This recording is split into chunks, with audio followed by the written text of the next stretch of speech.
Karena Ruqayyah dan Ummu Kalsum ini dinikahi oleh anaknya Abdul Uzza, yaitu Utbah dan Utaibah.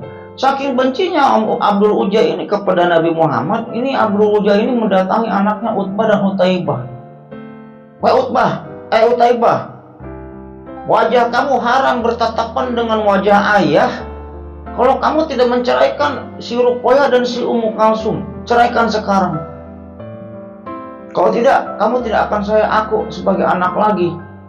Akhirnya si koplok Utbah dan Utaibah juga nurut deh ya gitu ya. Nurut deh gitu kan. Akhirnya Utbah dan Utaibah membawa pergi dan menceraikan, membawa pulang gitu, menyerahkan kembali anaknya ini ke Nabi Muhammad, Ruqayyah dan Ummu Kalsum ini gitu ya. Sambil si Utbah memaki-maki Muhammad. Dimaki-maki lah. Nih Muhammad, anak kamu saya kembalikan. Dasar nabi palsu, dasar orang gila, bla bla bla bla, kata si Utbah ketika itu kepada Rasulullah.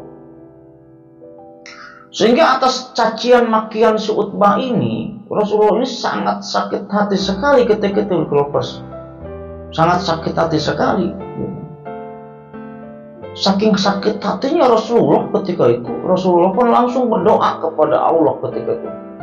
Ya Allah, tolong kirimkan salah satu anjing dari anjing-anjingmu kepada si Utbah. Akhirnya ketika itu doa Rasul ini kedengeran oleh si Utbah dan oleh si Abdul Lahab, oleh Abdul Uzza. Akhirnya terngiang-ngiang doa Rasul ini di telinganya Abdul Uzza. Takut karena apa? Abdul Uzza ketika itu mempercayai bahwa doa Muhammad tidak pernah meleset. Nah di tengah malam hari ini ada singa, jalan aja singa itu ya. Sekian banyaknya orang yang dicaplok si Utbah. Ternyata orang banyak gitu ya. Si Utbah mah di tengah-tengah jauh gitu. Tapi singa itu jalan, setelah itu dimakan si Utbah ini sama singa itu. Kepalanya potong. Akhirnya Abdul Uzza pun datang melihat mayatnya si Utbah, kepalanya sudah potong, sudah nggak ada kepalanya karena dimakan oleh singa gitu. Ketika itu Abdul Uzza pun bergumam ngomong gitu, seperti yang telah saya duga katanya, doa Muhammad ini tidak pernah meleset katanya.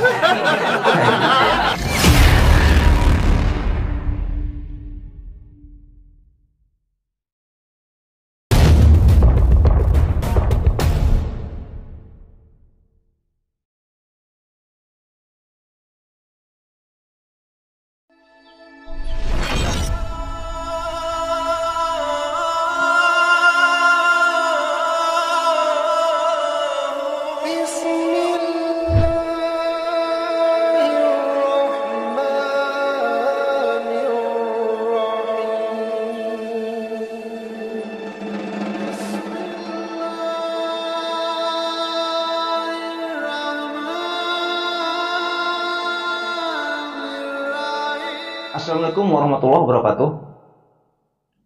Bismillahirrahmanirrahim. Alhamdulillahirabbil alamin wa binasta'in ala umuri dunya waddin. Wassalatu wassalamu ala asyrofil anbiya'i wal mursalin wa ala alihi washabihi ajmain, amma ba'd. Allahumma shalli ala sayyidina Muhammad wa ala ali sayyidina Muhammad. Rabbi sholli sholli wa yassiri amri wa uqdatam min lisani yafqahu qawli. Oke, Lucky kembali lagi bersama saya Lucky Lover. Jadi pada video kali ini kembali saya akan melanjutkan kisah cerita Islami, yang dimana di kisah cerita Islami sebelumnya saya sudah membahas tentang pernikahan Rasulullah ini dengan Khadijah ya, yang dimana beliau mempunyai 6 orang anak dari Khadijah ini, 2 orang anak laki-laki, 4 orang anak perempuan. Singkat cerita aja, akhirnya Rasul pun diutus jadi Nabi dan Rasul ya, resmi diutus jadi Nabi dan Rasul oleh Allah Subhanahu Wa Taala. Akan tetapi ketika itu Rasul menyiarkan dakwah, kan diperintahkan oleh dakwah oleh Allah itu ya.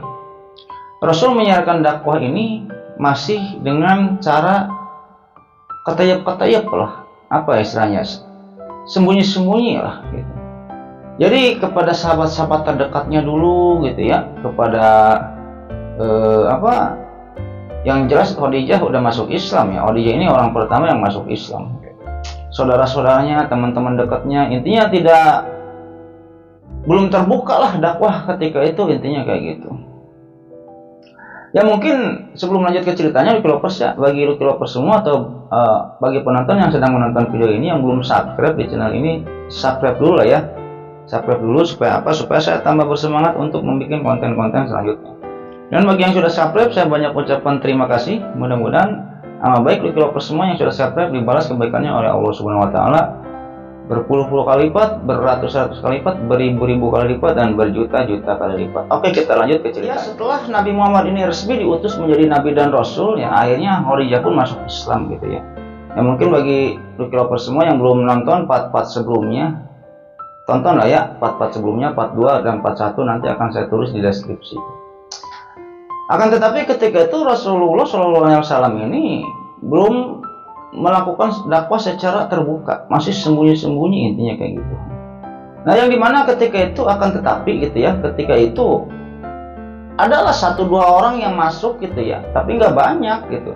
Teman-teman terdekatnya Rasulullah gitu, teman-teman terdekatnya Nabi Muhammad gitu, ada yang masuk 1-2 seperti Ali bin Abi Thalib. Ketika itu Ali bin Abi Thalib ini kan diasuh oleh Rasulullah ini ya, tinggal di rumahnya Rasulullah, di rumahnya Muhammad dan Khadijah. Ketika itu Muhammad dan Khadijah ini lagi sholat gitu ya, ketahuan sama Ali, nanyalah Ali ini tadi apaan gitu, paman berenya, ini apaan tadi, jujungkiran gitu berenya, ada ruku ada sujud gitu. Akhirnya Muhammad pun ketika itu menceritakan kepada Ali, ya Ali, ini itu agama baru gitu. Ini itu agama baru dan agama penutup. Dijelaskan tentang Islam bahwa saya ini adalah seorang nabi dan rasul terakhir. Saya mendapatkan wahyu dari Allah, bla bla bla bla bla. Sontak Ali pun shock gitu, kaget gitu. Ketika itu, apakah ini benar gitu? Akhirnya Ali pun diam aja gitu. Disuruh masuk Islam nggak masuk, diam aja. Akhirnya Nabi Muhammad ketika itu ngomong sesuatu ke Ali gitu. Wahai Ali, jika kamu tidak mau beriman gitu ya, maka rahasiakan hal ini gitu. Hal ini rahasiakan, tolong Ali, kalau kamu tidak mau beriman. Akhirnya ketika itu Ali pun pulang gitu. Pulang semalaman merenung aja Ali itu di rumahnya ya. Merenung apakah benar Muhammad ini nabi gitu. Apakah anu itu ragu lah, bimbang. Nah di tengah kebimbangannya Allah pun memberikan hidayah kepada Ali, yang dimana pada pagi harinya Ali ini pergi lagi ke Muhammad dan menyatakan keislamannya. Intinya kayak gitu. Akhirnya Ali pun bersyahadat gitu. Akhirnya setelah masuk Islam, Ali, Muhammad gitu ya, Nabi Muhammad dan Khadijah ini sering salat berjamaah. Yang dimana ketika itu Abu Thalib, pamannya Rasul ini, pernah melihat Rasulullah dan Ali ini sholat gitu ya, berjamaah gitu. Ya Rasul pun menjelaskan, Nabi Muhammad itu menjelaskan ketika itu kepada Abu Thalib, ini agama Islam, Tuhannya Allah, saya itu nabi bla bla bla. Akan tetapi ketika itu Abu Thalib mah biasa-biasa aja. Ngelarang enggak, masuk Islam enggak, musuhin enggak gitu. Malah baik ke Nabi Muhammad. Gitu. Intinya kayak gitu. Selain Ali banyak juga ya yang masuk Islam gitu ya. Seperti Zaid gitu ya. Zaid bin Haritsah yang melihat salat Khadijah ini lagi salat berjamaah gitu. Akhirnya diterangkan ini Islam, gini. Akhirnya Zaid bin Haritsah pun masuk Islam. Ya dan selain itu Abu Bakar pun masuk Islam gitu ya. Abu Bakar ini masuk Islam. Setelah Abu Bakar masuk Islam, Abu Bakar mah pinter. Langsung menyampaikan risalah Islam ini kepada siapa? Kepada Utsman gitu. Langsung menyampaikan kepada Utsman, yang mana akhirnya Utsman pun masuk Islam. Karena Utsman mah sangat sayang sekali kepada Rasulullah gitu. Utsman ini ya, pencinta Rasulullah banget lah, intinya kayak gitulah Utsman. Begitu masuk Islam lagi Jubair bin Awam. Terus masuk Islam lagi siapa yang jago panah itu? Yang jago panah sahabat Nabi ini, Sa'ad bin Abi Waqqas. Konon ketika Sa'ad bin Abi Waqqas ini masuk Islam, gak disetujui oleh ibunya gitu. Yang dimana pada akhirnya ibunya Sa'ad bin Abi Waqqas ini mogok makan gitu. Saya tidak akan makan kalau sebelum kamu keluar dari Islam. Kalau kamu udah keluar dari Islam, saya baru mau makan lagi. Tapi ketika itu kata Sa'ad apa? Ibu, kalaupun ibu punya nyawa 1000 dan nyawa ibu itu hilang satu persatu, saya demi Allah saya tidak akan keluar dari Islam gitu. Melihat hal tersebut, akhirnya ibunya pun membiarkan Sa'ad ini masuk Islam, intinya kayak gitu. Ya, akan tetapi meskipun intinya dakwah Rasul ini pengikutnya masih sedikit gitu ya. Istrinya Muhammad ini, Khadijah ini, selalu memberikan semangat kepada Nabi Muhammad ini untuk terus berdakwah. Sampai pada suatu ketika pun Khadijah ini pernah menemani Rasulullah ini untuk salat di Masjidil Haram. Ketika itu berangkat bertiga sama Ali, sama Ali kalau nggak salah ya, Khadijah, Ali, dan Nabi Muhammad. Ketika itu sholatlah mereka bertiga di Masjidil Haram. Ketika itu ada seseorang dari luar kota Mekah namanya Apib gitu. Apib melihat gerakan sholat kayak gitu, Apib ini bertanya. Ketika itu ada Abbas ketika itu. Abbas, itu apa nih? Gerakan apa nih itu? Kata Apib ketika itu. Oh, itu agama baru yang dibawa oleh Muhammad, kata Abbas ini. Itu sembahyangnya kayak gitu tuh, agama baru yang dibawa oleh Muhammad ini. Agama apaan? Diceritakan lah Muhammad ini gini.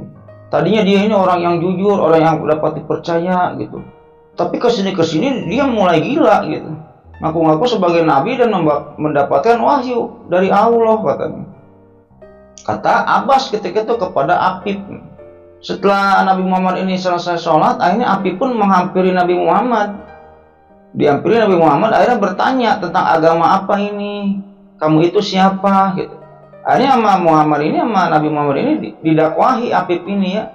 Jadi Islam itu kayak gini, saya ini nabi, ini Allah, ini loh tata cara Islam ini mengajarkan kayak gini.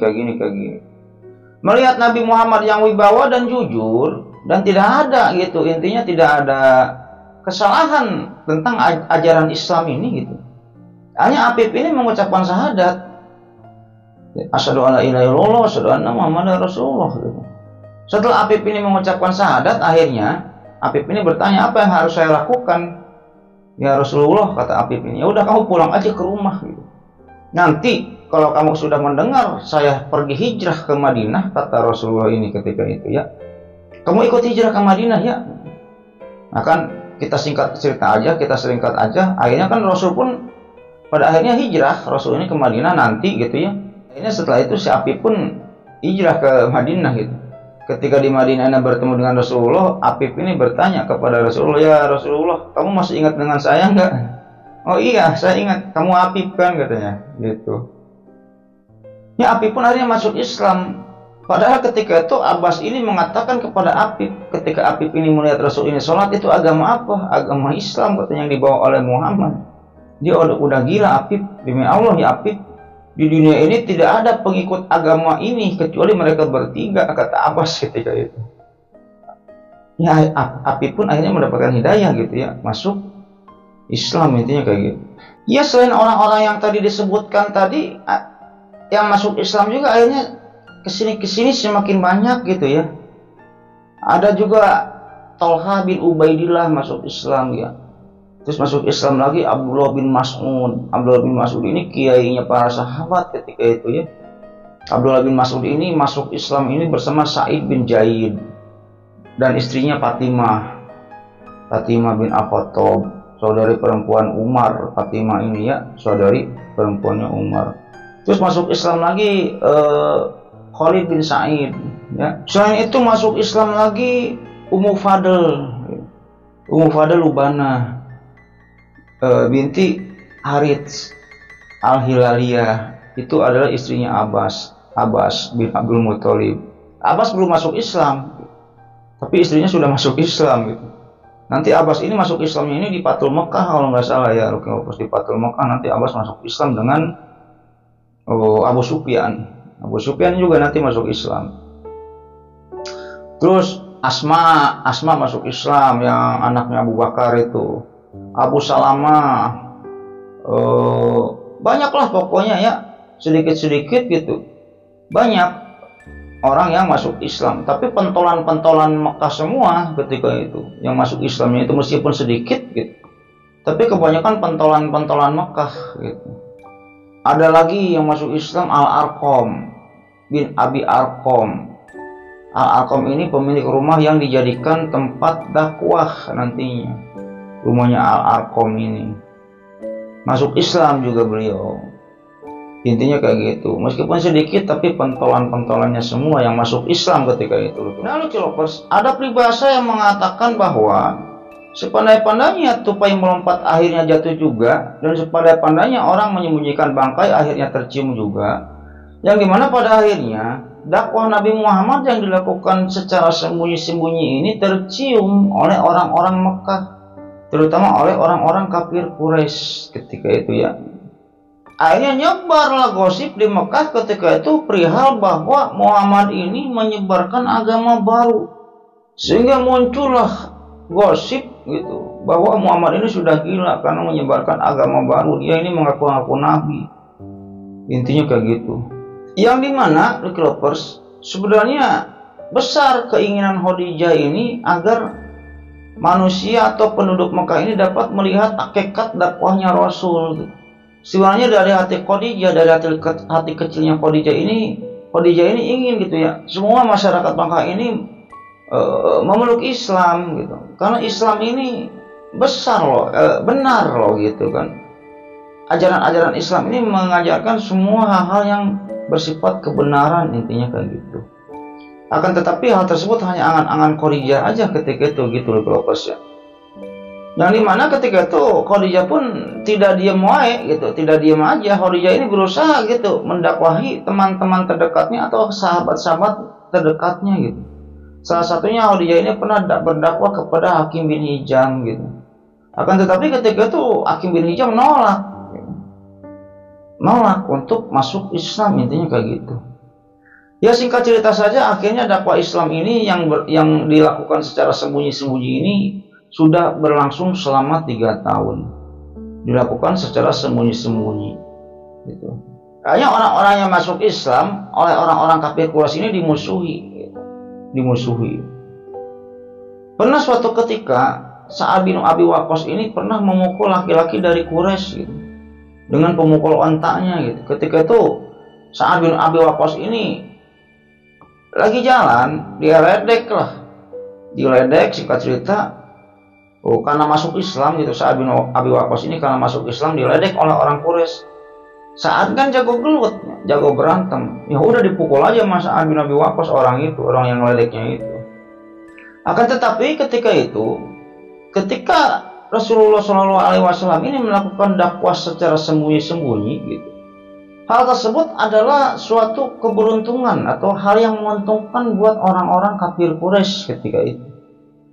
Karena apa? Ketika Rasul ini istilahnya membawa agama baru gitu ya, membawa agama baru dan dicap sebagai orang gila ketika itu, orang-orang kafir Quraisy ini menganggapnya ketika itu bahwa lah ini mah hanya sementara gitu.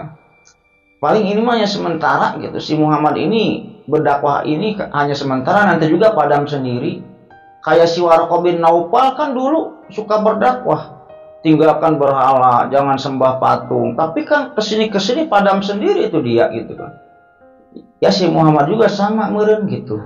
Beranggapannya kayak gitu intinya gitu ya, orang-orang kafir Quraisy ini. Nah, lovers, yang pada akhirnya dakwah secara sembunyi-sembunyi ini sudah berlangsung selama 3 tahun. Akan tetapi pada akhirnya Allah memerintahkan Nabi Muhammad ini untuk melakukan dakwah secara terang-terangan atau dakwah terbuka, istilahnya kayak gitu. Allah pun langsung menurunkan firman-Nya dalam surat Al-Maidah surat keempat ayat 67, surat Al-Hijr ayat 89 sampai 99, terus surat Asy-Syura ayat 214 sampai 220. Kita bacakan aja artinya di kelompoknya. Wahai Rasul, sampaikanlah apa yang diturunkan Tuhanmu kepadamu. Jika tidak engkau lakukan apa yang diperintahkan ini, berarti engkau tidak menyampaikan amanatnya, dan Allah memelihara engkau dari gangguan manusia, gitu. Konon memelihara dari gangguan manusia ini adalah Allah akan tidak ada seorang pun yang dapat membunuh Nabi, gitu. Sungguh Allah tidak memberi petunjuk kepada orang-orang kafir. Setelah itu lanjut ya, firman itu ke surat Al-Hijr dan Asy-Syura. Al-Hijr ayat 89 sampai 99 dan Asy-Syura ayat 214 sampai 220. Nanti Lukropers baca aja sendiri ya artinya. Nah, ayat-ayat tersebut turun sebagai perintah Allah untuk melakukan, Nabi ini melakukan dakwah secara terbuka. Udah jangan sembunyi-sembunyi lagi, sekarang dakwah siarkan secara terbuka. Kalau kamu tidak melakukannya, kamu berdosa. Intinya kayak gitu. Akhirnya ketika Nabi Muhammad ini menerima perintah Allah untuk menyiarkan dakwah secara terbuka, secara terang-terangan, Nabi ini ragu. Ini nanti ada nggak ya orang yang bakal mengikutinya, gitu. Mereka akan percaya nggak kalau saya suruh menyembah Allah dan tinggalkan sesembahan mereka? Akan tetapi ketika itu istrinya Khadijah ini selalu menyemangatinya, gitu. Ayo suamiku kamu bisa, ayo suamiku kamu bisa. Akhirnya ketika itu Nabi Muhammad pun mencoba datang ke perkumpulan orang, gitu kan. Sekarang diperintahkan untuk dakwah secara terbuka. Ya, Nabi Muhammad pun ketika itu mendatangi perkumpulan orang, datanglah. Sebelum ngomong, Nabi Muhammad ini sudah diejek terlebih dahulu. Wah, itu tuh si orang gila. Oh, itu tuh si pembawa berita palsu. Oh, itu si nabi palsu. Akhirnya ciut, gitu. Akhirnya nggak jadi dakwahnya. Balik lagi ke rumahnya Nabi Muhammad ini ya. Akhirnya setelah itu didatangi oleh Jibril Nabi Muhammad ini. Ya Rasulullah. Jibril pun ketika itu memberikan semangat lah, dan mengingatkan untuk menyampaikan perintah Allah ini, kalau tidak kamu berdosa. Ayo kamu bisa. Kata Jibril ketika itu. Jibril kan CS-nya Rasul. Jibril itu CS-nya Muhammad. Akhirnya setelah disemangati oleh Jibril, oleh malaikat Jibril, dan setelah diingatkan oleh malaikat Jibril bahwa kamu sekarang harus menyampaikan dakwah risalah ini secara terbuka. Akhirnya Nabi Muhammad pun ketika itu memberanikan diri untuk berdakwah ke khalayak umum. Intinya kayak gitu. Yang di riwayat Abu Thalib pun ada ketika itu.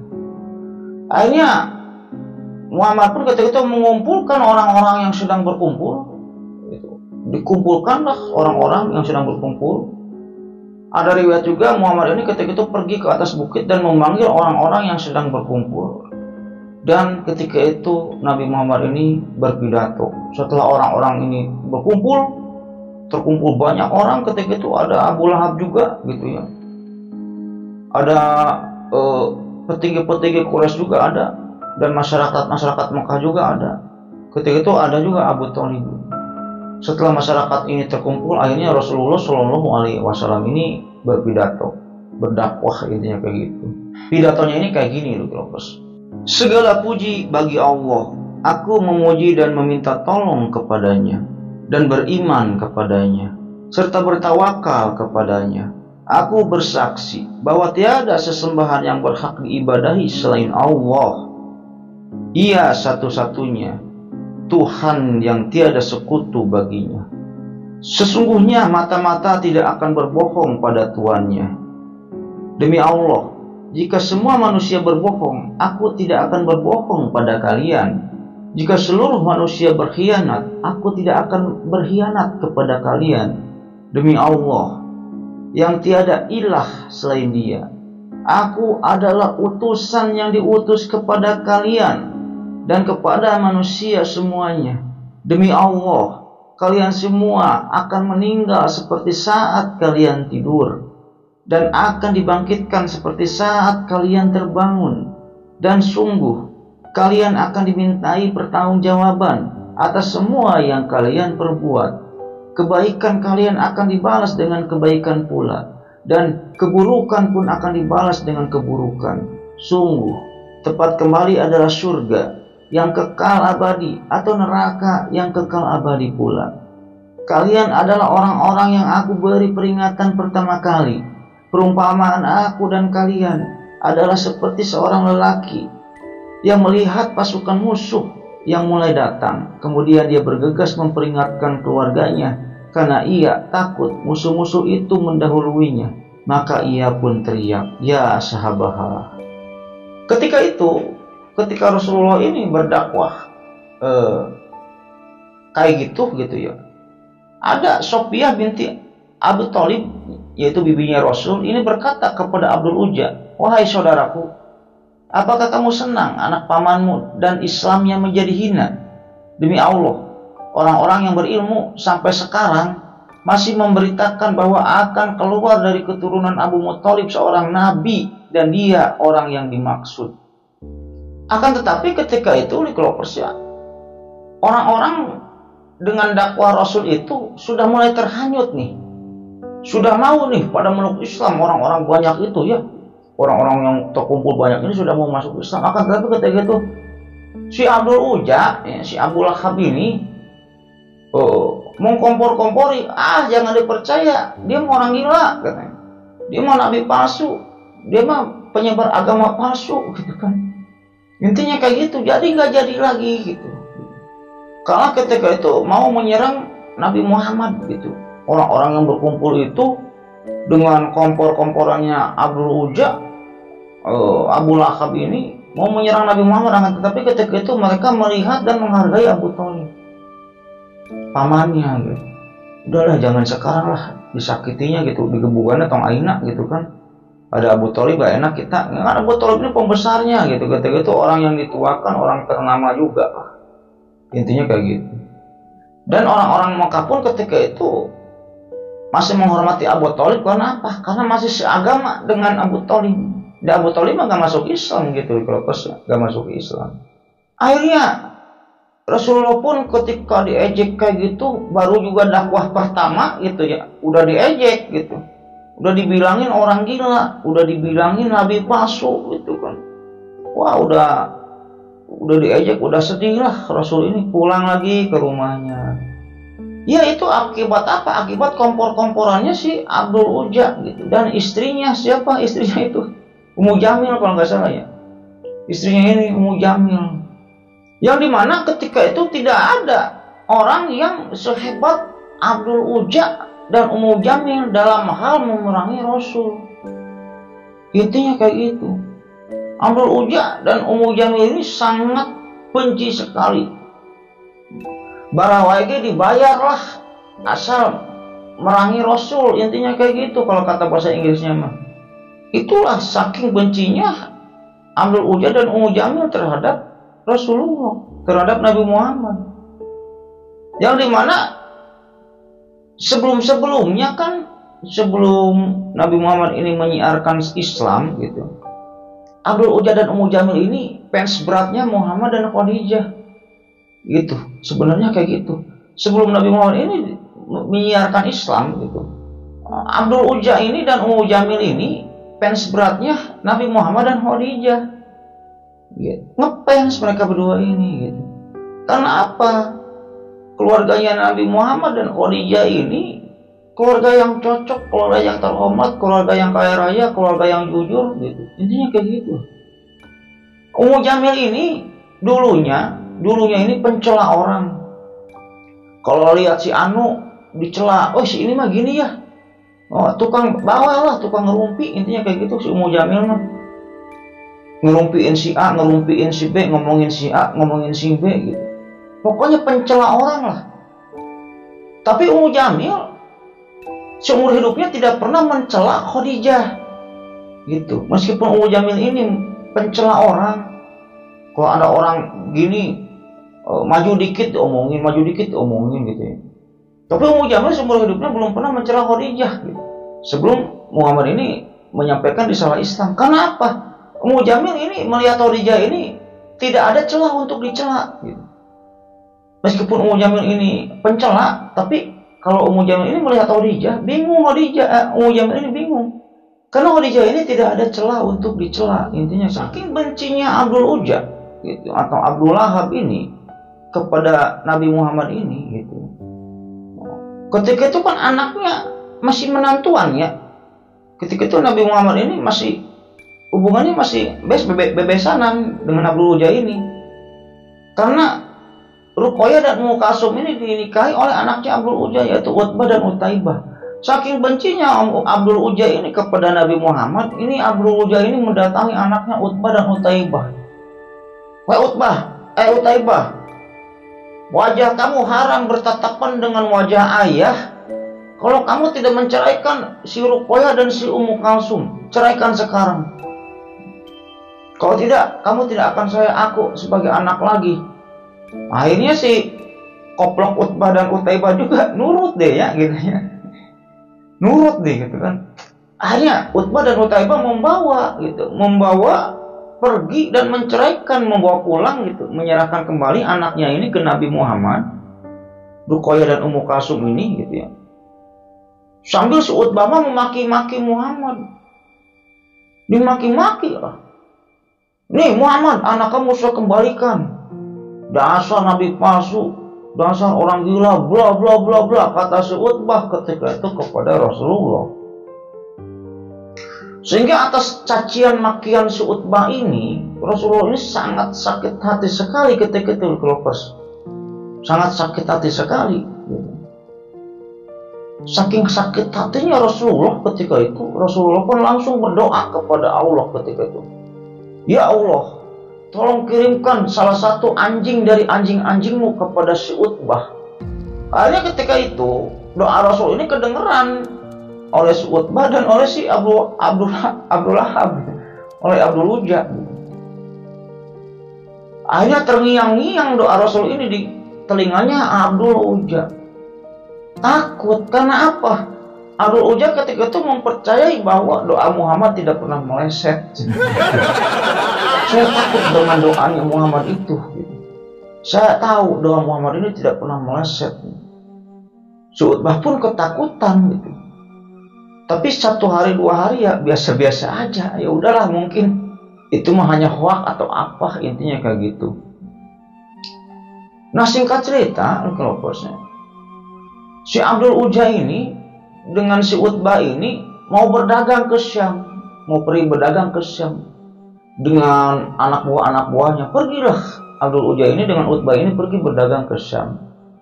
Nah, ketika itu kemalaman akhirnya mendirikan tenda lah di padang pasir Abdul Uzza ini dengan si Utbah ini. Ketika pada mau tidur, Abdul Uzza ini teringat dengan doanya Nabi Muhammad. Doanya yang suruh Allah mengirimkan anjingnya untuk si Utbah. Akhirnya teman-temannya Abdul Uzza dan anak buahnya Abdul Uzza ini disogok lah, dikasih duit. Suruh apa? Teman-teman, anak buahku, ini saya kasih duit kalian. Buat apa nih Abdul Uzza? Kamu jagain si Utbah ya, kalau mau tidur kamu jagain si Utbah gitu. Akhirnya mereka semua ini pada tidur dengan cara melingkar, membuat lingkaran gitu. Setelah membuat lingkaran, si Utbah ini di tengah-tengah gitu, dijagain. Karena apa? Abdul Uzza ini takut dengan doanya Muhammad gitu. Karena doa Muhammad ini selalu diijabah, tidak pernah meleset. Karena sudahlah, mereka ini pada tidur ya. Teman-temannya pada tidur secara melingkar gitu, di tengah-tengahnya si Utbah ngejagain si Utbah ini, tidur aja mereka ini. Nah, di tengah malam hari ini ada singa. Ada singa, jalan aja singa itu ya. Orang-orang pada tidur kan. Nah, singa itu masuk ke perkumpulan orang yang sedang pada tidur itu gitu ya. Sekian banyaknya orang yang dicaplok si Utbah. Si Utbah mah di tengah-tengah jauh gitu. Tapi singa itu jalan-jalan, setelah itu dimakan si Utbah ini sama singa itu. Kepalanya potong. Akhirnya keesokan harinya ketika pagi hari tiba, kabar tersebut terdengar oleh Abdul Uzza. Abdul Uzza, itu anak kamu dimakan singa katanya. Akhirnya Abdul Uzza pun datang, melihat mayatnya si Utbah, kepalanya sudah potong, sudah nggak ada kepalanya karena dimakan oleh singa gitu. Ketika itu Abdul Uzza pun bergumam ngomong gitu, seperti yang telah saya duga katanya, doa Muhammad ini tidak pernah meleset katanya. Si Utbah pun mati dimakan singa. Ya saking bencinya gitu ya, Abdul Uzza dan Ummu Jamil ini saking bencinya dengan Muhammad. Padahal sebelumnya ini mereka ini menikahkan Utbah dan Utaibah ini dengan Ruqayyah dan Ummu Kalsum ini karena apa? sebelum mereka ini menikahkan Utbah dan Utaibah dengan Ruqayyah dan Ummu Kalsum, mereka ini mencari-cari dulu seantero Mekah ini keluarga mana nih yang sangat terhormat dan terpandang untuk cocok dijadikan menantu.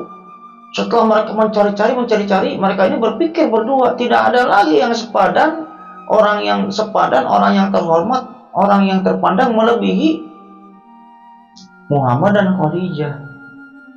Tapi setelah Nabi Muhammad diutus jadi Rasul, si koplok teh beriman gitu ya, si Abdul Ujah teh pusing lihat tingkah laku Abdul Ujah.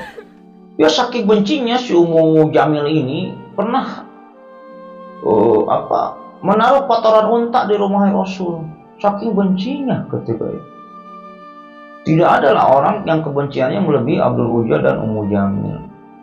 Nah di tengah-tengah gitu serangan-serangan kebencian, lontaran-lontaran kebencian yang dilontarkan oleh Abdul Ujah atau Abu Lahab ini dan Ummu Jamil, Rasul pun ketika itu kan sedih gitu.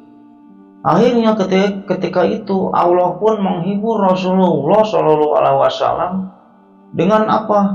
Dengan menurunkan surat Al-Marsad gitu, Al-Masad gitu. Kalau Al-Masad ini Al-Ahab lah, surat Al-Ahab gitu. Kita bacakan lagi lokasnya. Bismillahirrahmanirrahim. Tabbat yada abi lahabin wa tab. Ma aghna anhu maluhu wa ma kasab. Sayasla naran dhata lahabin wa imra'atuhu hammalatal hatab. Fi jidha hablum min masad. Shadaqallahul azim. Binasalah kedua tangan Abu Lahab dan benar-benar binasa gitu ya. Tidaklah berguna baginya hartanya dan apa yang dia usahakan. Kelak dia akan masuk ke dalam api yang bergejolak, yaitu neraka gitu ya. Dan begitu pula istrinya gitu si Ummu Jamil tadi gitu ya. Pembawa kayu bakar, penyebar fitnah. Gitu. Jadi udah dicap gitu. Udah dicap Abu Lahab ini bakal masuk neraka, nanti istrinya membawa kayu bakar. Gitu. Nah ini surat Al-Ahab ini selain menghina Rasul, menghina Abu Lahab dan istrinya Ummu Jamil ini, menurut saya surat Al-Ahab ini adalah mukjizat juga gitu, bukti kebenaran Al-Quran gitu.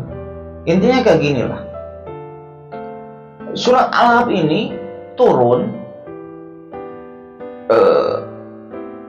karena Abu Lahab ini tidak masuk Islam. Intinya kayak gitu ya.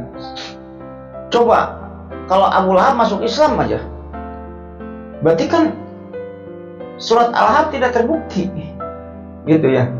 Kalau Abu Lahab masuk Islam, surat Al-Ahab ini tidak terbukti. Makanya inilah gitu kan bukti keajaiban Al-Quran juga surat Al-Ahab ini gitu. Karena surat Al-Ahab ini mencap bahwa Abu Lahab ini bakal masuk neraka gitu. Coba kalau Abu Lahab masuk Islam, Al-Quran bohong dong ini kan. Nah inilah salah satu keajaiban Al-Quran gitu ya, surat Al-Ahab juga gitu ya. Selain dari mencaci-caci Abu Lahab dan Ummu Jamil istrinya, surat Al-Ahab juga merupakan salah satu bukti tentang keajaiban Al-Quran. Intinya kayak gitu. Tidak ada surat Abu Sufyan gitu ya di Quran ini, meskipun ketika itu Abu Lahab, Abu Jahal, Abu Sufyan ini musuh Islam yang sangat keras memusuhi Nabi Muhammad. Tapi Allah ketika Abu Sufyan ini memerangi Rasulullah, memusuhi Rasulullah, menghina Rasulullah gitu, tidak dimunculkan gitu surat Abu Sufyan gitu di Al-Quran. Ya karena Abu Sufyan masuk Islam, ya itulah salah satu mukjizat Al-Quran itu. Kalau Abu Lahab masuk Islam, Al-Quran bohong dong, intinya kayak gitu. Nah, dan hal ini juga yang menjadi salah satu bukti bahwa hidayah mah Allah yang punya, intinya kayak gitu. Yang Muhammad, kamu mah dakwah aja, dakwah. Udah gak usah ngurusin nanti orang-orang masuk Islam apa enggak. Hidayah itu urusanku, kan gitu. Inilah bukti bahwa hidayah mah urusannya urusan Allah. Intinya kayak gitu itu Bos. Nah setelah turunnya surat Al-Ahab ini, Nyebarlah surat Al-Ahzab ini, nyebar seantero Mekah sampai ke telinganya Abu Lahab gitu. Abu Lahab dan Ummu Jamil akhirnya marah lah. Abu Lahab dan Ummu Jamil ini marah gitu. Enak aja saya masuk neraka gitu kan, enak aja saya masuk neraka. Terus kata Ummu Jamil, enak aja saya pembawa kayu bakar di neraka. Mulai saat ini juga akan saya bunuh Muhammad, kata Ummu Jamil ini kan. Setelah mendengar ada surat Al-Ahzab ini gitu ya, Ummu Jamil ini marah, emak-emak ini ya, si emak-emak ini marah. Mulai sekarang akan saya bunuh, akan saya cari Muhammad dan akan saya bunuh Muhammad gitu. Akhirnya ketika itu Ummu Jamil ini membawa sebuah batu,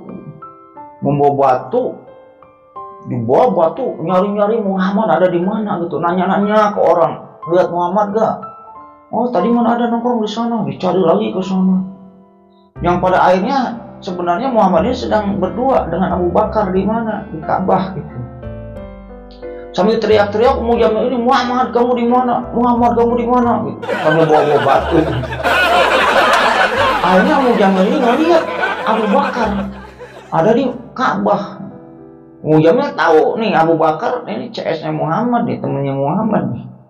Saya akan tanya ke Abu Bakar, Muhammad di mana? Nah, padahal ketika itu Abu Bakar ini lagi bareng dengan Muhammad, lagi ngobrol di pinggirnya Abu Bakar ini Muhammad. Abu Bakar mah kan orangnya sasahan ya. Wah Muhammad, wahai Muhammad. Ya Rasulullah, itu Ummu Jamil bawa batu itu, mau ngelempar kamu dengan batu itu. Tapi Muhammad ketika itu tenang-tenang aja gitu. Tenang Abu Bakar, santai aja, dia tidak akan melihat saya. Dia tidak akan melihat saya, kata Nabi Muhammad ketika itu kepada Abu Bakar. Akhirnya Ummu Jamil pun semakin dekat ke Abu Bakar, setelah itu bertanya gitu ke Abu Bakar gitu. Abu Bakar, lihat Muhammad gak kamu? Lihat Muhammad gak gitu. Padahal Muhammad ada di sampingnya gitu, Nabi Muhammad ini ada di sampingnya gitu. Yang dimana ketika itu Allah menghijab matanya Ummu Jamil ini sehingga Ummu Jamil tidak bisa melihat Nabi Muhammad, intinya kayak gitu. Setelah itu Kilopers ya, karena orang-orang Quraisy ini, orang-orang kafir Quraisy ini bingung gitu. Bingung bagaimana nih cara menghentikan dakwahnya si Muhammad, intinya kayak gitu. Akhirnya berpikirlah ketika itu, berkumpul lah ya, pembesar-pembesar Quraisy ini berkumpul ya. Ada Abu Sufyan gitu, ada Abdul Bakhtari gitu, ada Al-As bin Wa'il, ada Abu Jahal, ada Al-Walid bin Mughirah gitu, dan lain-lain lah gitu loh Kilopers ya. Akhirnya mereka pun berkumpul, bagaimana nih cara menghentikan dakwahnya si Muhammad ini. Ya udah, kita rayu aja si Abu Thalib gitu. Kita rayu si Abu Thalib untuk menghentikan dakwah keponakannya itu gitu.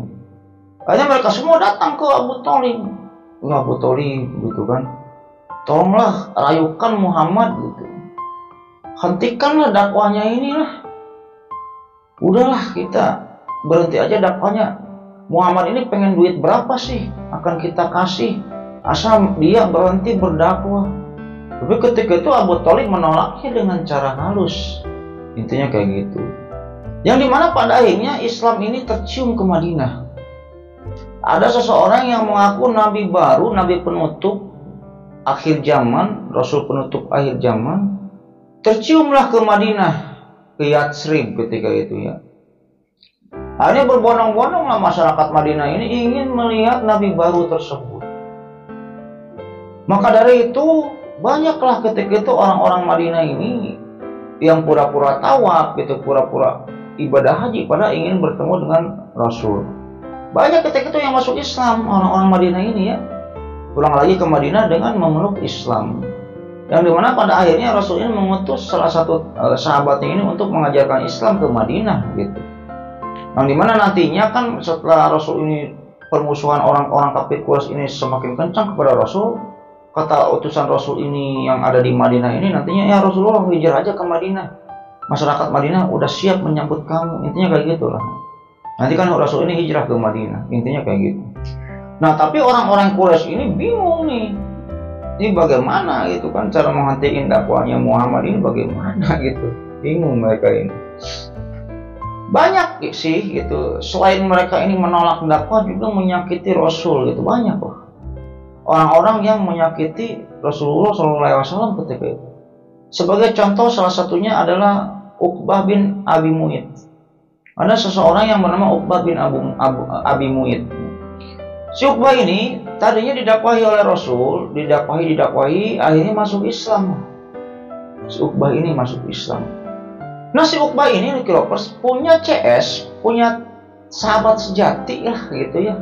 Namanya ini Ubay bin Khalaf al-Jumahi. Nah, si Ubay ini CS-nya si Uqbah bin Abi Mu'id, sahabat sejatinya. Nah, setelah masuk Islam, si Uqbah ini bertemu lah dengan si siapa tadi, Ubay tadi ya, si Ubay. Ditanya sama si Ubay ini, Uqbah, saya dengar kamu udah masuk Islam ya? Iya Ubay, emang kenapa? Muka kamu haram bertatapan dengan muka saya, dan persahabatan kita putus udah sampai sini gitu. Kalau kamu tidak keluar dari Islam, dan kalau kamu tidak menginjak lehernya Muhammad dan menampar wajahnya Muhammad, kata si Ubay ketika itu kepada si Uqbah. Karena si Uqbah ini lebih mementingkan sahabatnya, lebih mementingkan sahabat sejatinya, dia dari kecil sahabatan gitu. Masa sekarang putus persahabatannya gara-gara si Muhammad gitu, gara-gara orang kemarin sore gitu kan. Si Uqbah ketika itu berpikirnya kayak gitu. Akhirnya ketika itu Uqbah pun keluar dari Islam, murtad lah. Keluar dari Islam dan mendatangi Nabi Muhammad, serta benar. Ketika itu Uqbah ini menginjak leher Muhammad gitu, Nabi Muhammad, dan menampar wajahnya Nabi Muhammad ketika itu. Sampai ketika itu Nabi Muhammad pun sakit hati dan sedih karena perlakuan si Uqbah ini. Keluar dari Islam lebih mementingkan teman sejatinya gitu. Intinya kayak gitu. Ini blow on sekali, itu bodoh gitu ya. Kalau menurut saya si Uqbah ini bego, blow on gitu. Kenapa nggak dilawan bang? Ya kalau dilawan mah kalah. Lu kelopes sama Nabi Muhammad ini ya. Kalau si Uqbah dilawan mah kalah gitu. Jadi Nabi mah lebih mementingkan rasa sabarnya dibandingkan lebih memperlihatkan kesabarannya daripada memperlihatkan kekuatannya. Yang terjatuh di Makkah siapa? Hamzah, Umar. Umar ada 20 orang aja ngelawan Nabi Muhammad pasti kalah. Gitu. Kalah Umar. Yang sebanyak 20 orang itu kan apa? Nabi dan Rasul mah memiliki kekuatan yang lebih dalam hal gelut gitu. Dalam hal gelut atau dalam hal tenaga. Memiliki kekuatan yang lebih, intinya kayak gitu. Akhirnya setelah Nabi Muhammad ini sedih gitu ya dengan perlakuan si Uqbah ini, Allah pun ketika itu menghibur Nabi Muhammad dengan menurunkan surat Al-Furqan ya, ayat 27 sampai 29. Kita bacakan artinya. Dan ingatlah pada hari ketika orang-orang zalim menggigit dua jarinya, menyesali perbuatannya, seraya berkata, wahai, sekiranya dulu aku mengambil jalan bersama Rasul. Wahai, celaka aku. Sekiranya dulu aku tidak menjadikan si Fulan itu teman akrabku. Sungguh dia telah menyesatkan aku dari peringatan Al-Quran ketika Al-Quran itu telah datang kepadaku. Dan setan memang pengkhianat manusia. Nah, ayat ini, surat Al-Furqan ayat 27 sampai 29 ini turun untuk si Uqbah bin Abi Mu'id itu. Sungguh dia telah menyesatkanku dari wahai celaka aku, sekiranya dulu aku tidak menjadikan si Fulan itu teman akrabku. Gitu. Jadi surat ini tuh diturunkan untuk Uqbah bin Abi Mu'id. Karena apa? Dia lebih memilih persahabatannya dengan si Ubay tadi dan keluar dari Islam. Intinya kayak gitu maksudnya. Ya akhirnya Rasul pun senang lah akhirnya ya dihibur oleh Allah dengan surat Al-Furqan tadi ya. Ya ketika Rasulullah ini sedang dalam keadaan sedih gitu ya, Khadijah pun biasa ya, urusan Khadijah lah itu mah. Kalau Rasul ini lagi sedih, lagi tidak semangat untuk berdakwah, Khadijah pun selalu memberikan semangat kepada suaminya itu gitu ya. Ayo suamiku semangat, suamiku, nanti juga bakal ada orang yang banyak mengikuti agama kamu, intinya kayak gitu. Selain Uqbah bin Abi Mu'id, nah, orang-orang yang pernah menyakiti hati Rasulullah juga ada namanya Al-Walid bin Mughirah. Al-Walid bin Mughirah. Nah, Al-Walid bin Mughirah ini adalah seorang ahli syair. Ahli syair. Konon dirinya mengetahui syair-syair jin juga gitu. Syair-syair jin juga dia tahu gitu. Nah, yang dimana dulu orang-orang ahli syair ini sangat terpandang, kedudukannya tinggi di Arab, di Mekah itu kalau orang-orang yang ahli syair. Syair-syair si penyair ini biasanya suka ditempel-tempelkan, syair-syair terbarunya para penyair ini suka ditempelkan di Mekah, di Ka'bah, di pasar Ukas gitu, sering ditempel-tempelkan.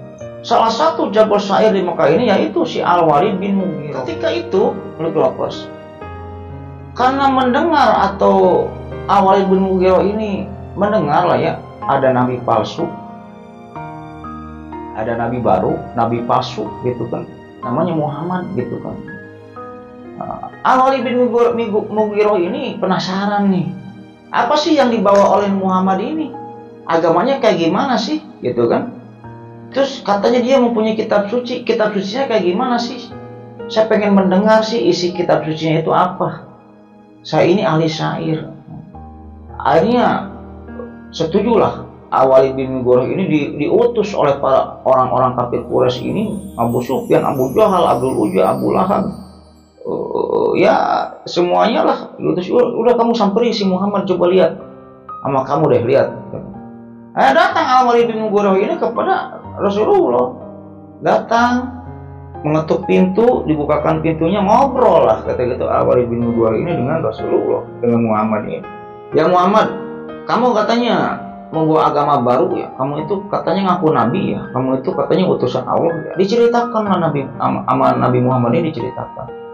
Perihal apa? Didakwahi lah intinya kayak gitu. Islam ini loh. Ajaran Islam ini mengajarkannya gini. Saya ini nabi. Kamu ini harus menyembah Allah. Gini. Diajarkan, didakwahi. Ketika itu Al-Walid bin Mughirah ini ketika didakwahi oleh Rasulullah ini tidak menyangkal patah kata pun, tidak menyalahkan apa yang didakwakan oleh Rasul. Al-Walid ini mengaku bahwa semua yang diomongkan Rasulullah ini adalah benar. Agama yang benar ini loh, gitu kan. Kata Al-Walid bin Mughirah, tapi masih dalam hati ketika itu. Akhirnya penasaran Al-Walid bin Mughirah ini, penasaran gitu. Coba bacakan dong ayat suci Al-Quran, katanya kamu punya kitab Al-Quran ya, yang turun dari Allah langsung, bukan buatan kamu, bukan buatan orang gitu kan. Coba bacakan kepada saya, bagaimana sih bunyinya Al-Quran ini, kata Al-Walid bin Mughirah ketika itu. Hanya Rasulullah pun membacakan ayat suci Al-Quran di depan Al-Walid bin Mughirah ketika itu. Setelah Rasulullah selesai membacakan ayat suci Al-Quran di depannya Al-Walid dan Mughirah, Al-Walid bin Mughirah ini takjub, terpana dan membenarkan semua apa yang dikatakan oleh Rasul. Terutama ketika Rasulullah membacakan ayat suci Al-Quran di depan Al-Walid bin Mughirah ini, Al-Walid bin Mughirah ini berkata bahwa ini bukan buatan lu nih Muhammad, ini bukan buatan lu dan bukan pula buatan orang lain. Keindahan tata cara bahasa Al-Quran ini melebihi syair-syair yang pernah saya dengar. Ya Muhammad, saya ini tahu banyak tentang syair-syair, bahkan saya juga mengetahui syair-syair jin. Tapi belum pernah saya mendengar bukan syair gitu ya. Bahasa Al-Quran ini kayak gini, belum pernah. Ini sangat menakjubkan sekali. Kata Al-Walid bin Mughirah. Intinya Al-Walid bin Mughirah ini membenarkan apa yang diomongkan Rasulullah. Dan apa yang dibacakan Rasulullah berupa kitab suci Al-Quran ini membenarkan. Karena Al-Walid bin Mughirah ini ahli syair. Tidak akan mungkin orang yang bisa membuat serupa dengan Al-Quran gitu, kata-kata serupa dengan Al-Quran, intinya kayak gitulah. Akhirnya Al-Walid bin Mughirah ini pergi lagi ke orang-orang kafir Quraisy dan menceritakan tentang apa yang dialaminya. Dan Al-Walid bin Mughirah ini ngomong tentang apa yang dialami dan ngomong kepada orang-orang kafir Quraisy ini, ngomongnya ini kayak gini. Demi Allah, Tadi aku telah mendengar dari Muhammad suatu perkataan yang bukanlah perkataan manusia ataupun jin. Sungguh ia sangat manis dirasa. Ia mempunyai keindahan. Bagian atasnya berbuah, adapun bagian bawahnya berlimpah-limpah. Perkataan itu pasti akan menang dan tidak akan terkalahkan. Kalian menyangka bahwa Muhammad adalah orang gila. Apakah kalian pernah melihatnya bertingkah seperti orang gila? Kalian mengatakan ia adalah seorang dukun. Apakah kalian pernah melihatnya meramal suatu yang gaib? Kalian menyangka bahwa ia adalah seorang penyair. Apakah kalian pernah melihatnya membuat suatu syair? Dan kalian menganggap ia adalah seorang pendusta. Apakah kalian pernah mendapatkannya berdusta walau sekali? Ketika itu, intinya Al-Walid bin Mughirah ini membenarkan semua apa yang dibawakan oleh Muhammad tentang agama Islam ini. Akan tetapi ketika itu ada kompor gitu ya. Ada yang mengompori juga ketika orang-orang ini sudah terpana dengan dakwahnya Al-Walid bin Mughirah. Ada si Uqbah itu. Wah, jangan dipercaya. Al-Walid bin Mughirah ini jangan percaya gitu. Oh, Muhammad ini memang penyihir, Muhammad ini adalah pendusta, Muhammad ini adalah nabi palsu, Muhammad ini adalah penyair, Muhammad ini adalah orang gila, kata si Uqbah ketika itu. Ya udah, kalau misalnya si Al-Walid bin Mughirah ini adalah sudah mau nyanjung Muhammad, dan pasti dia juga nanti bakal ikut lagi nih, bakal ikut ke agamanya si Muhammad ini, kata si Uqbah ini, mengompor-ngompori orang-orang sekitar gitu. Ya udah, kita boikot aja lah si Al-Walid bin Mughirah, jangan ditemenin, dagangannya jangan dibeli gitu kan.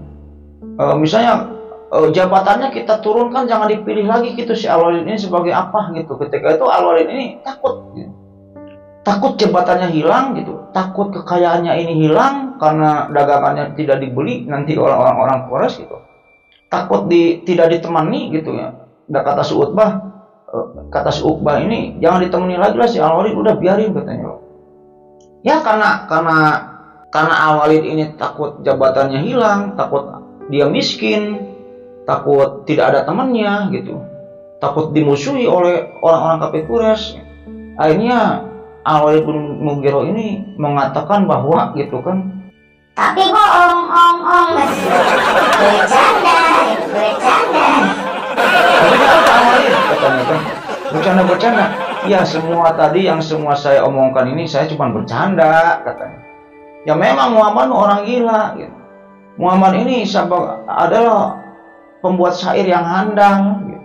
Agama Muhammad ini tidak benar katanya kan. Agama Muhammad ini tidak benar.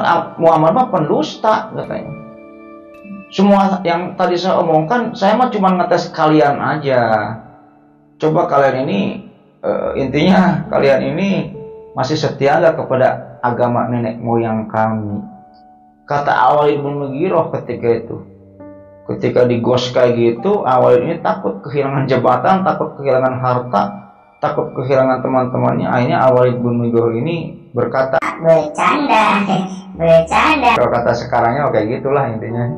Oh, jadi kamu cuma bercanda aja Al-Walid, keren kami, kamu itu benar gitu. Akhirnya karena itu gitu, Al-Walid ini menghina-hina Nabi Muhammad lagi. Padahal di dalam lubuk hatinya Al-Walid ini meyakini, Al-Walid bin Mughirah ini meyakini bahwa agama yang dibawa Nabi Muhammad ini adalah agama yang benar. Intinya kayak gitu. Berhubungan dengan Al-Walid bin Mughirah tadi, akhirnya Allah pun kembali ya. Ketika Nabi Muhammad ini sedih, dihina-hina oleh Al-Walid bin Mughirah, dipitnah oleh Al-Walid bin Mughirah, Allah pun menghibur Nabi Muhammad dengan menurunkan surat Al-Mudatsir. Al-Mudatsir ayat 11 sampai 30 dan 31. Kita bacakan artinya. Biarkanlah aku yang bertindak terhadap orang yang aku sendiri telah menciptakannya, dan aku berikan baginya kekayaan yang melimpah dan anak-anak yang selalu bersamanya, dan aku berikan baginya kelapangan hidup seluas-luasnya. Kemudian dia ingin sekali agar aku menambahnya. Tidak bisa. Sesungguhnya dia telah menentang ayat-ayat kami Al-Quran. Sesungguhnya dia telah memikirkan dan menetapkan apa yang ditetapkannya. Maka celakalah dia. Bagaimana dia menetapkan? Sekali lagi, celakalah dia. Bagaimana dia menetapkan? Kemudian dia merenung memikirkan lalu berwajah masam dan cemberut, kemudian berpaling dari kebenaran dan menyombongkan diri. Lalu dia berkata, Al-Quran ini hanyalah sihir yang dipelajari dari orang-orang dahulu. Ini hanya perkataan manusia. Kalau aku akan memasukkannya ke dalam neraka syakor. Dan tahukah kamu apa neraka syakor? Iya, syakor itu tidak meninggalkan dan tidak membiarkan, yang menghanguskan kulit manusia. Di atasnya ada 19 malaikat penjaga. Dan kami jadikan penjaga neraka itu hanya dari malaikat, dan seterusnya. Nanti baca aja nanti. Nah, surat Al-Mudatsir ayat 11-30 termasuk 31 ini diturunkan oleh Allah ini khusus untuk Awali bin Mughirah. Intinya kayak gitu. Khusus untuk Awali bin Mughirah gitu. Akan tetapi ketika itu oleh orang-orang kafir Quraisy ya, termasuk Awali bin Mughirah ini, ayat ini dijadikan bahan olok-olok gitu. Dijadikan bahan olok-olok. Kan tadi di ayat berapa tuh? Di ayat 29 atau 30-nya itu nanti orang-orang kafir ini akan dimasukkan ke dalam neraka syakor yang di atasnya ada 19 malaikat penjaga gitu ya. 19 malaikat penjaga. Ketika itu ayat ini diolok-olok oleh orang-orang kafir Quraisy ini. Wah, cuma 19 gitu kan. Kita kan ratusan orang, kita kan ribuan orang. Masa kalah dengan jumlah yang 19 orang itu, 19 malaikat itu gitu. Nanti nih, kalau kita masuk neraka nih, kita kan jumlah nih ada 1000, ada 500, dia cuma 19 gitu.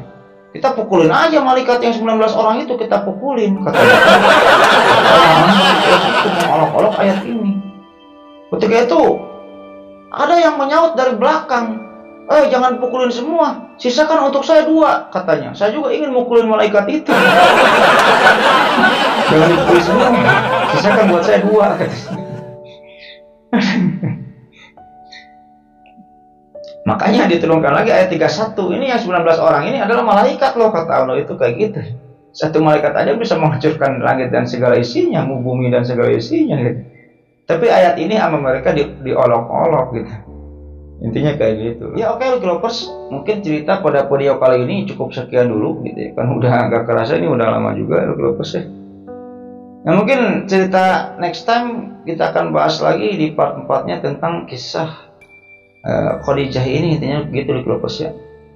Dan terima kasih bagi Lucky Lovers semua sudah menonton video ini sampai dengan selesai. Dan jika ada salah-salah kata, salah-salah nama atau salah apapun dalam cerita ini, ya mungkin itu hanya kesalahan saya pribadi dan saya tidak sengaja untuk melakukan kesalahan tersebut. Intinya kayak gitu. Dan tidak lupa juga saya mengingatkan kepada Lucky Lovers semua dalam cerita ini, ambil yang sisi yang baiknya, buang sisi yang buruknya gitu Lucky Lovers. Dan sebelum ceritanya saya tutup, ya terlebih dahulu saya akan mendoakan kepada Lucky Lovers semua. Allahumma inna nas'aluka bi anna lakal hamdu la ilaha illa anta wa dakana syarika lakal mananu ba'dus samawati wal ardh dzul jalali wal ikram ya hayyu ya qayyum. Ya mudah-mudahan Lucky Lovers semua diberikan kesehatan, diberikan rezeki yang melimpah ya. Yang belum punya pekerjaan mudah-mudahan cepat dikasih pekerjaan oleh Allah Subhanahu wa taala gitu ya. Dan jika ada Lucky Lovers semua atau keluarga yang lagi sakit, mudah-mudahan cepat diangkat penyakitnya dan disembuhkan oleh Allah Subhanahu wa taala. Dan bagi yang masih sehat, mudah-mudahan diperpanjang nikmat sehatnya oleh Allah Subhanahu wa taala dan tidak disakitkan lagi sampai wafat. Dan jika ada Lucky Lovers semua yang belum punya jodoh nih, Bang, saya belum punya pacar sampai sekarang. Ya mudah-mudahan kalau laki-laki cepat dipertemukan jodohnya oleh Allah Subhanahu wa taala dengan wanita yang cantik, yang baik, yang soleh, yang sayang kepada suami. Dan jika seorang wanita yang belum mempunyai jodoh, mudah-mudahan cepat dipertemukan dengan seorang laki-laki yang baik, yang ganteng, yang tampan, yang sayang kepada istri, yang soleh, dan terutama yang berkepribadian ya. Punya rumah pribadi, punya mobil pribadi, punya perusahaan pribadi gitu. Dan yang paling utama mudah-mudahan kita semua termasuk saya dikumpulkan dalam surganya Allah Subhanahu wa taala nanti di hari akhir dan mendapatkan syafaat darinya. Mungkin itu aja Lucky Lovers ya cerita pada video kali ini, mudah-mudahan menghibur. Akhirul kata, Allahumma sholli ala sayyidina Muhammad wa ala ali sayyidina Muhammad. Wabillahi taufiq wal hidayah. Wassalamualaikum warahmatullahi wabarakatuh.